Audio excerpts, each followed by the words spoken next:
发烧蛮严重的哦，就是昨天我发现我发烧的原因就是第一个睡太少，第二个蛋白质吃太少。因为在国外，如果你每餐都吃个700台币吧，那就 OK 了。作息时间不正常，早上5点就拍摄 MV，然后接着继续跟雄狮团到晚上11点，就太累了。我原本是有带这个高蛋白，对，但是我都没喝啊。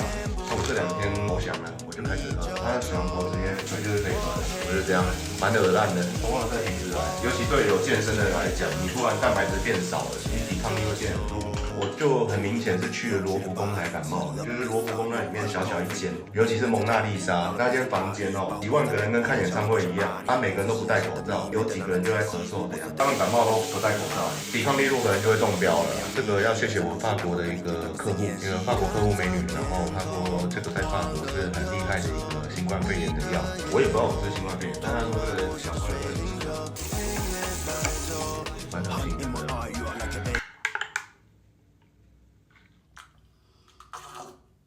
吃那什么很咸的火腿，然后吃一片就吃不太下去了。披萨也很咸，不知道在干嘛。花了16欧，那汉堡又给我煮太熟，我真的会气死。